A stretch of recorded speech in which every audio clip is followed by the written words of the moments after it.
सीताराम। जोर से बोलो और जोर से बोलो। इसलिए शिवपुरी के पागलों, हम एक बात आपसे प्रार्थना आज की कथा के प्रारंभ में करना चाहेंगे। आप जितना बाहर का रंग रूप संभालते हो, काश उससे आधा भी यदि अपने अंदर के विचारों को शुद्ध कर लो तो आपका जीवन परिवर्तन हो जाए, जीवन जीने का ढंग बदल जाएगा। दुख भी बाहर नहीं है, अंदर है, और सुख भी बाहर नहीं है, अंदर है। जैसे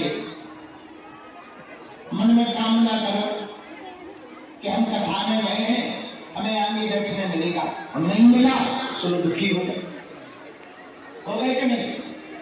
और मन में विचार किया तो चाहे जहां बैठने मिल जाए सबसे लास्ट में, पर कथा सुनेंगे और धोखे से तुम्हें आगे मिल जाए तो तुम सुखी हो जाते। हमने तो ये सोचा था हो ऐसा है। मन जिसे स्वीकार कर लेता है वो सुख हो जाता, मन जिसे अस्वीकार कर लेता है वो दुख हो जाता। एक बार दो महात्मा वन में रहते थे, जंगल में। तूफान आया तो वापस आए, झोपड़ी में रहते थे। तूफान में आधी झोपड़ी उड़ गई। जब आधी झोपड़ी उड़ गई तो दोनों महात्मा वापस लौटे, बोले चलो भाई तूफान बहुत तेज आया, देखते हैं अपना बचा कि नहीं। आधी झोपड़ी उड़ गई तो एक महात्मा हंसे और एक रोए। तो किसी ने पूछा कि तुम हंस क्यों गए? अरे बोले भगवान की बड़ी कृपा है, इतना तेज तूफान चला फिर भी आधी झोपड़ी बच गई। भगवान को हमारी चिंता थी कि रात कैसे हो जाएंगे, इसलिए हम हंस रहे हैं। दूसरा महात्मा रो रहा था, बोले तुम रो क्यों है?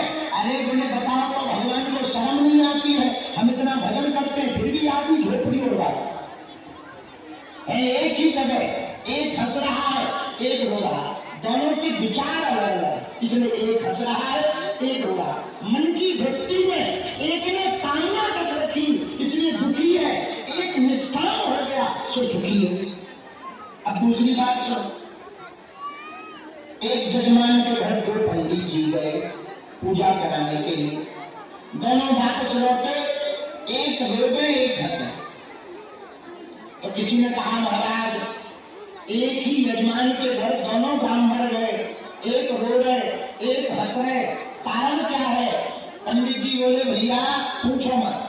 तो जो रो रहे थे उनसे पूछा कि तुम रो क्यों रहे?